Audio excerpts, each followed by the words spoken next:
Good afternoon, everybody. In the name of Hashem, we should do good things. B'Shem Hashem na'aseh v'natzliach. After the last lecture, I definitely got the attention of a few people, which that is the idea, is to get people's attention.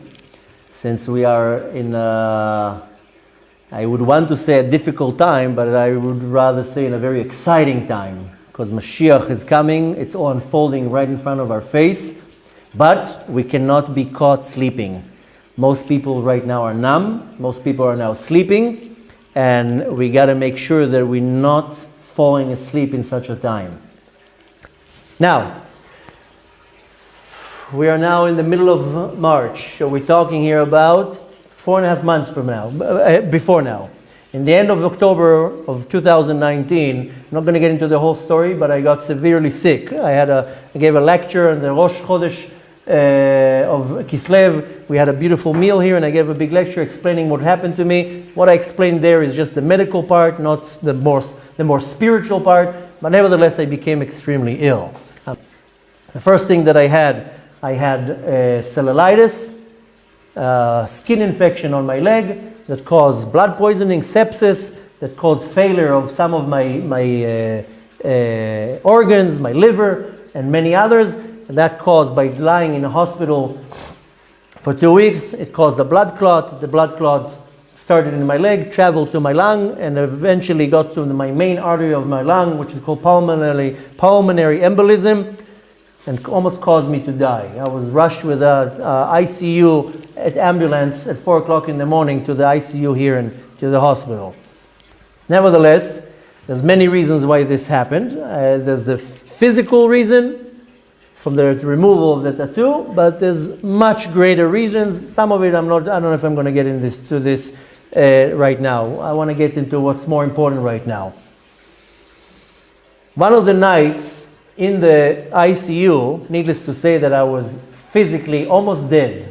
The doctors were telling me this is not normal how you survived it.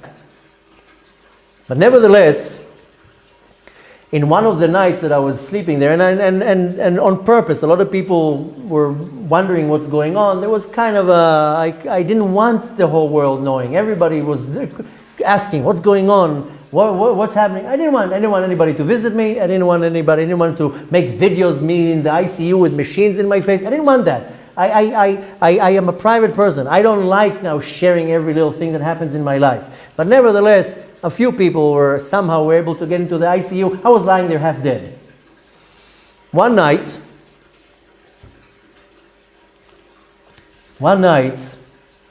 I was lying in the ICU bed, and my eyes were, of course, closed. I was half awake, half asleep, not so important. But suddenly, the pain, the discomfort, the whole situation, like as if I took some powerful painkiller, it wore off in a pleasant way. And I felt, suddenly I got like little push above the bed. I was very uncomfortable in the bed. It was this ICU bed that, that's like kind of like, so you're not going to get all these, I don't know how you call it, when you lie too much, you get sores. Anyway, I was so uncomfortable, and my lungs were hurt. My back was, I was in a lot of pain. And a lot of the pain that it was very uncomfortable. And suddenly I felt like I was kind of I jumped out of the body, and I was like, finally I don't have the pain, because I had tremendous pain in the back from my lungs. And suddenly everything kind of quietened down, which I didn't pay much attention to what was going on. But in a very amazing, calm way, I started hearing music. Now, I was kind of awake, so I thought maybe there's music in the hospital. And the music was so soothing. It wasn't with words, it was just a tune. The tune was very, very familiar. It was almost like a tune that I heard when I was a little kid, and I never heard it again. And it was the most soothing tune. And in my mind, I was like, I remember that song. Where do I remember this song? Where was it? And in my mind, I was like, what's going on? I mean, why would the hospital will start playing music in the middle of the night? And the music became stronger and stronger. And this unbelievable tune that brought such peace. It's unbelievable what peace it brought to my soul after weeks of pain, discomfort, a lot of pain. I was going through a lot of pain. And suddenly I didn't have the pain, and I felt I'm like being elevated with this tune. So at some point, I don't know exactly where I kind of got separated from, wait a minute, I'm in a hospital bed, but like in the movies, in the cartoons, you know, when somebody is like playing a tune and all the mice were like walking like it was like as if I was like following the tune in a like a kind of way like that. And the tune was so beautiful. You know, sometimes you hear music and your whole body is full of chills and you cry or you become emotional. Anyways, very quickly I kind of figured out where this tune is taking me. But it was so peaceful and so calm and so amazing that I couldn't do anything but focus on the tune. And in my mind, in my awareness, it was right before Erev Shabbat. But in the back of my mind, I was like, it's Tuesday. It's not Erev Shabbat. But the awareness that started kicking in, we're minutes before Shabbat. And I had this vision of going through this magical village. And everything was perfect. And the smell, there was some type of like this unbelievable aroma. And the tune was like mesmerizing. And I'm going through this magical village, and I see images of people calm, happy, loving. This beautiful scene of this beautiful, like, serene, quiet village. There was like water, and I remember it very clear. I'm not going to get into too many details because it's not so important right now. But then I met a man, and this man that suddenly comes in front of me is dressed all in white. Beautiful. The white was just a pleasure to the eyes. This beautiful, handsome old man, white beard, and he gives me his hand and he takes me. And I'm so mesmerized by the tune that I'm not focusing on anything else. I'm like a drug addict to the tune. And the tune is like, I can't even play it in my mouth. I tried over and over to, it's not a physical tune. And the tune is just taking me, and this man is holding my hand, and he's taking me through this village. And I told him, how come it seems like everybody's getting ready for Shabbat? And he tells me, because it's Erev Shabbat. And I'm saying in my mind, but it's not. It's Tuesday. And he's like, it's Erev Shabbat. Erev Shabbat, in the Kabbalistic term, is the time of coming of Mashiach. Mashiach is coming. Erev Shabbat means the moment before Shabbat. That's the time when Hashem brings the Shabbat to the world. The coming of Mashiach is compared to Erev Shabbat. Nevertheless, the man was telling me, no wonder, it's Erev Shabbat. Now what kicked me in, it's not Erev Shabbat that we're putting the chunt on the fire. Erev Shabbat, it means Mashiach is coming any second. And this man in the white robe, white beard, beaming from light, holding my hand, was like a grandfather, taking me through this imaginary, this beautiful village, this perfect, it looked like a perfect life. There wasn't electricity poles. There wasn't antennas, G5 antennas there. There were trees. And the fragrance was like you're going into a farm, to a village, and you smell the vitamins off the trees. And what was echoing in my mind. It's Erev Shabbat. It's Erev Shabbat. And in my mind, I understand Mashiach is coming. And I tell the man, are you Mashiach? He tells me, no, I'm not Mashiach. I'm his messenger. It was the Baal Shem Tov that took my hand. And this man, the Baal Shem Tov, is taking me. I cannot express the perfect sight how it looked. I'm really going to go short because I want to get to one important part. Maybe later on we'll do a longer session of details. I can tell you it was a perfect world. Like as if how the world is going to look when Mashiach is going to come very soon. I'm saying like an imaginary village. It looked like a village because it wasn't like these monstrosity buildings everywhere. I lived in New York for 15 years. It's a cement monster. All these cities are cement monsters. And Egypt. Paro wanted to build these huge cities. We're not going to have this when Mashiach is going to come. Look at these big cities, these empires around the world. It's cement cities. There's no trees there. There's no nature. And this was a scene. That's how the world is going to look perfect. There was water. There was this beautiful river. Everything was fresh.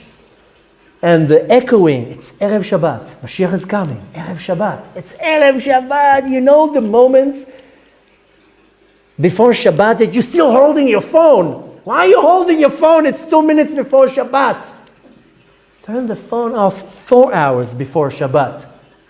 Everybody's holding to the last minute.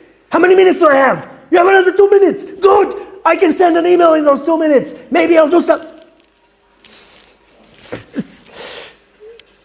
Everything was calm, relaxed, happy. I can't express how perfect everything was. And the tune, it was like driving me nuts in a positive way. It was like I was kind of like hyperventilating like a drug on the tune that was playing constantly the music around.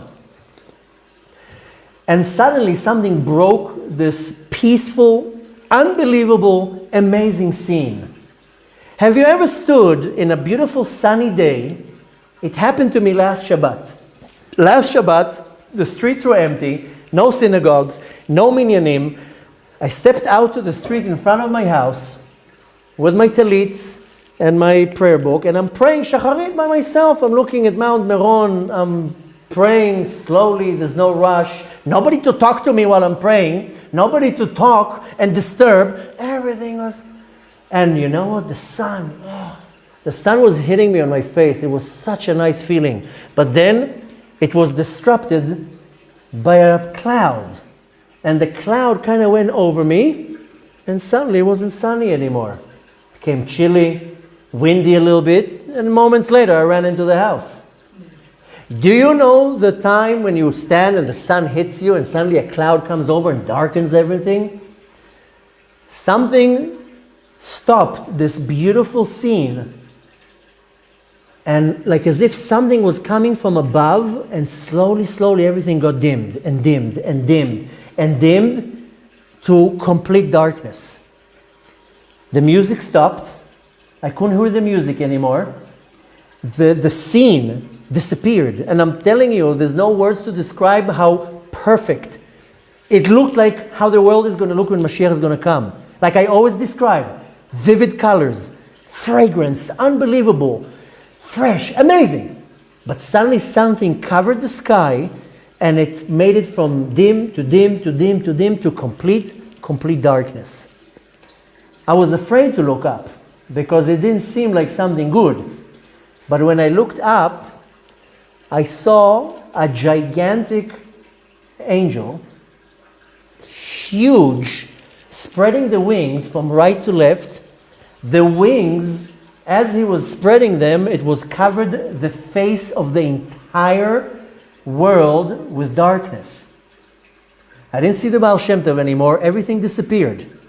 And I looked up to this frightening angel that I thought in the beginning, who's this angel? Fear I don't even know the words in Hebrew. In Hebrew it's called eima. I was trembling from fear. Fear pierced my body because this angel covered the universe with darkness.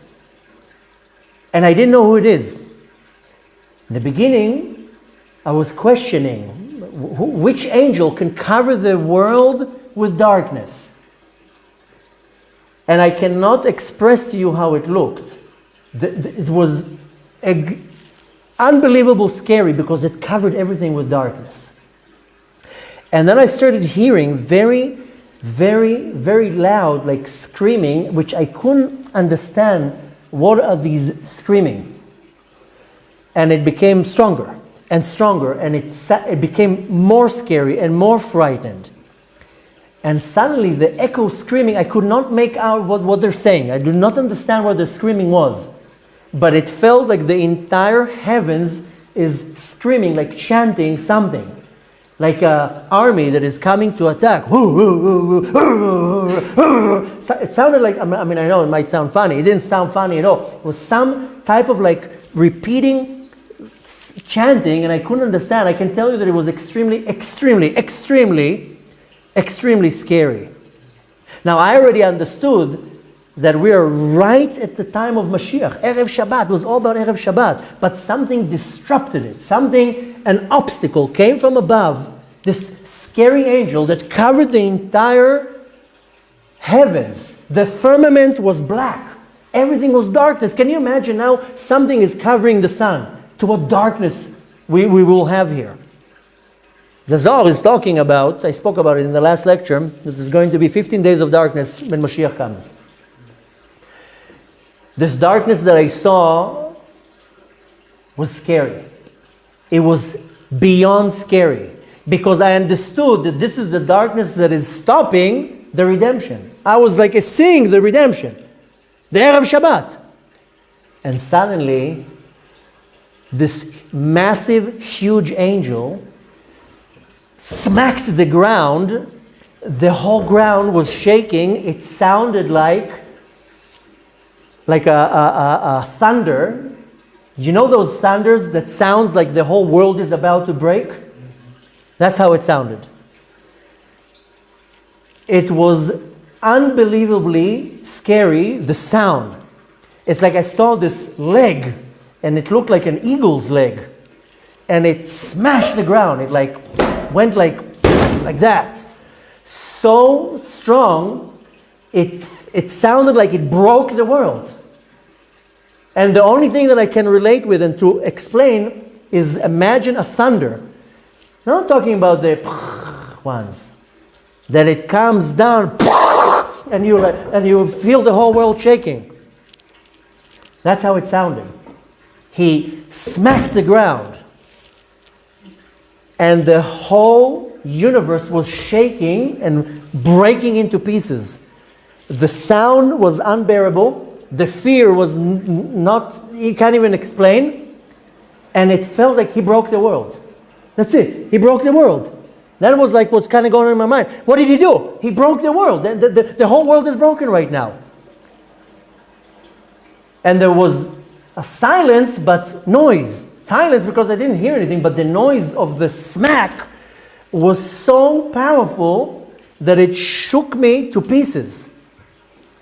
And then this angel screamed out a verse that was 1,000,000 times stronger and powerful than the hit that he screamed on the ground. And he screamed, "En od milvado."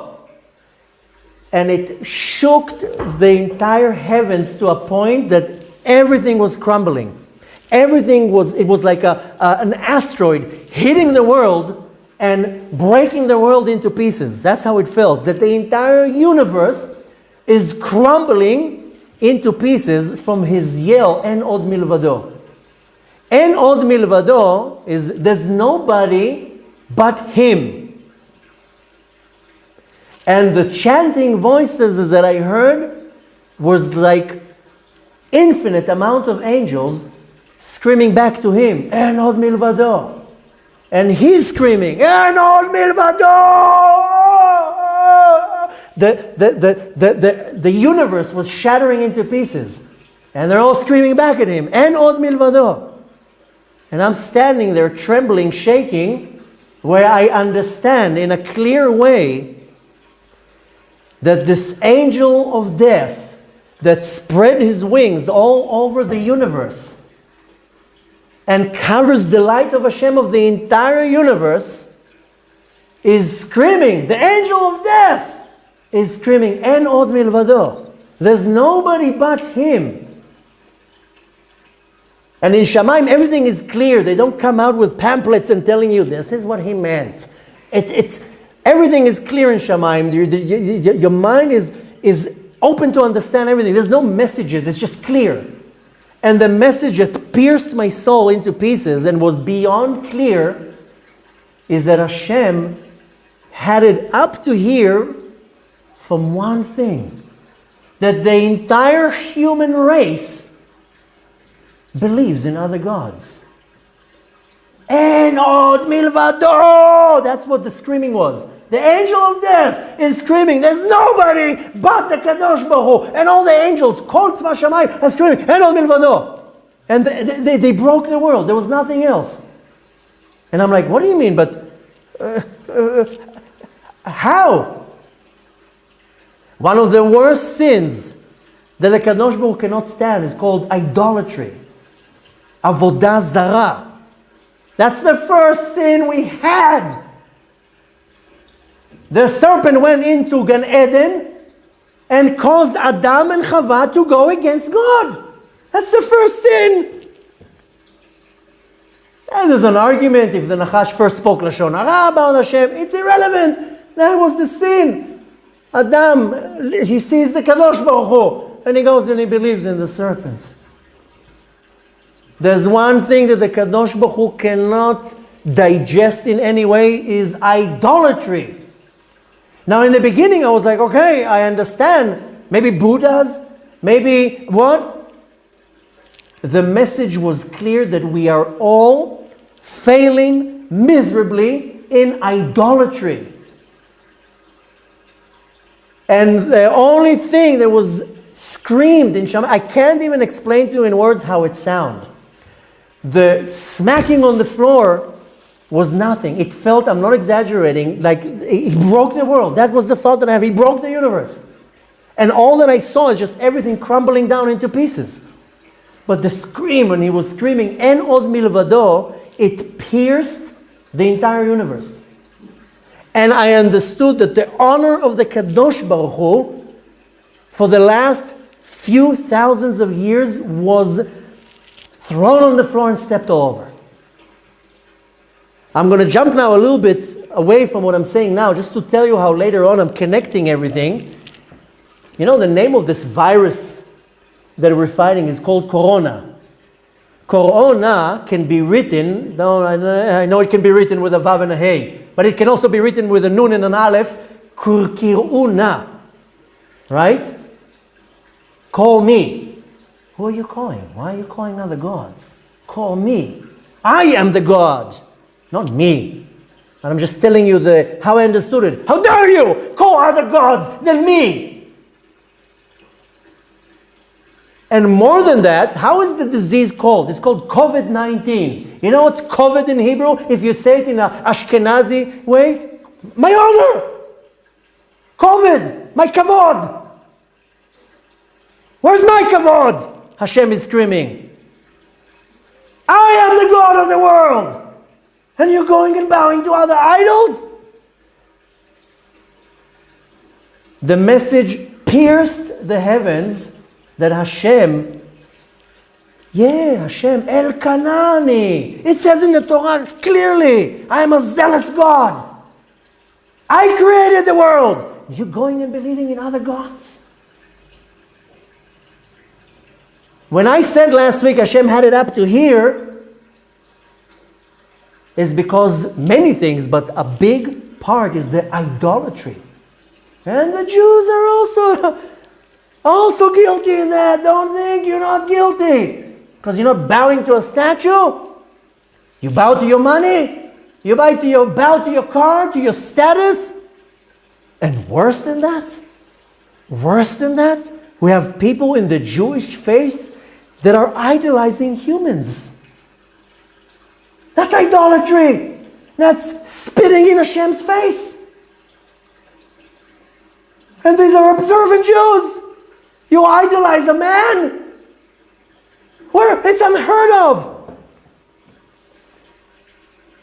This is idolatry. We are all guilty in idolatry. One person idolizes money. Money became the avodah zarah. Money, control, power. People are idolizing their little phone. I spoke about before the war with Amalek. People are making an idol out of that all day long. Excuse my language. Sex, all day long. This is a type of idolatry. But the worst, it's in our faith. For the last 2,000 years, we have adopted a Christian way of life, of idolatry, as Jews. Now I know a lot of people are not going to like what I'm saying. How dare you speak like this of other people? How dare you speak like this on Jews? You bring judgments across us. You can disagree, you can hate, you cannot listen. If you're smart, Gadlut amochin, open your mind, listen. Listen to what I have to say. This might save you. Don't be now, in Hebrew it's called Yefen Nefesh. Why are you talking not nice about the Jews?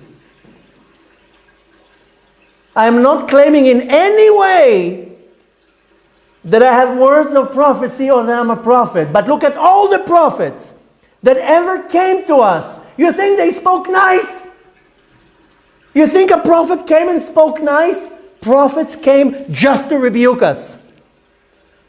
You don't believe me? Open the books. Have you ever seen a prophet speaking nice to the nation?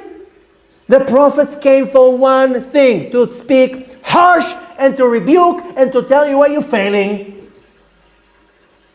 If Eliyahu Navi would have a Facebook page, he wouldn't have any likes. Nobody liked him. Nobody liked Eliyahu Navi. Everybody wanted to kill him. He had to hide in a cave. You think anybody liked the prophet? Because the prophet came and told you, you are sinning. I don't like you because you're telling me you're sinning. So people tell me, why do you talk like this about the Jews?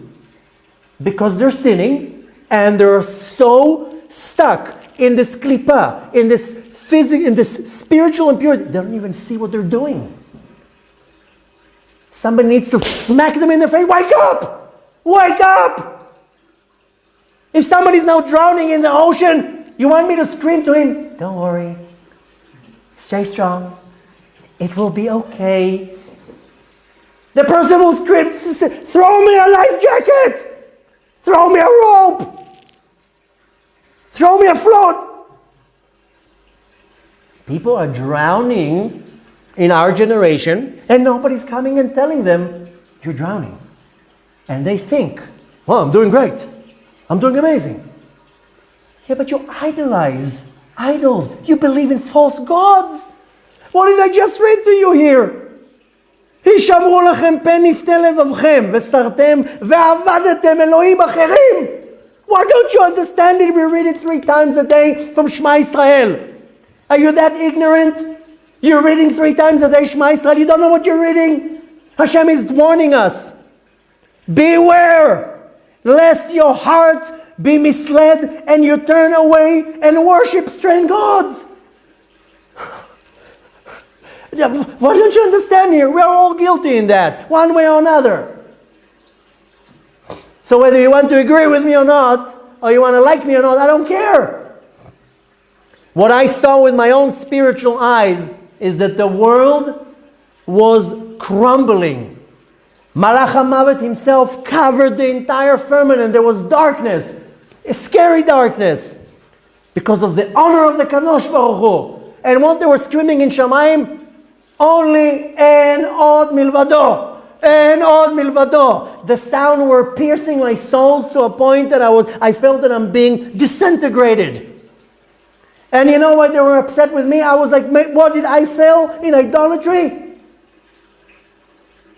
They told me, no, you failed in warning.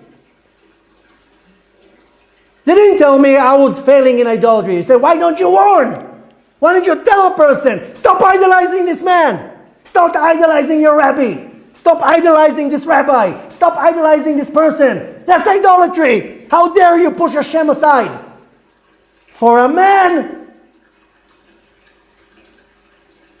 that is idolatry. We're not allowed to idolize humans. We're not allowed to idolize people. We are allowed to idolize Hashem. I'm not talking about now that we idolize money, control, power, the other gender. That's a type of idolatry, by the way. When you're sitting in front of a screen all day long, that's a form of idolatry. Everything, you know how you say idolatry in Hebrew? Avodah zara. Zara means foreign. Anything that is foreign to you, you have to serve Hashem. But unfortunately, we're sinning and people don't see it. You know why? Because when Amalek has you wrapped around his finger, you don't even notice that you're sinning. You think everything is okay. It's not okay. Why am I telling you before I told you about the COVID-19? Because everything that was stuck in my mind was En od milvado, En od milvado, En od milvado. I was like, okay, of course, En od milvado. En od milvado means there's nobody but him. And I was, of course, says En od milvado. What kind of a question is that? You know when the light bulb went off? Is when I saw the name of this little imaginary virus that is driving the whole world crazy. It was advertised as Corona. Later on, they came with COVID-19. And the first thing that hit me, I was like, Kavod. Kavod! My kavod! Where's the honor of Hashem? Do you see anywhere people honoring Hashem? People are building $20 million synagogues. And where's Hashem? Does it say on the wall, En od milvado? No, it says, was donated by so-and-so. Who cares if you have millions of dollars? You build a shul for Hashem. You don't build a shul to rule the shul over the congregation. Where is Hashem? Where is the honor of Hashem? How many people are honoring Hashem? People are screaming anything about Hashem? I'm talking about Jews and non-Jews. Don't get me wrong. Non-Jews are also guilty in that in the same level. Non-Jews are obligated in believing in God. End of story. Not in inventions. Not in his son, not in his nephew, not in his neighbor. What is this nonsense? We have to believe in God himself. End of story.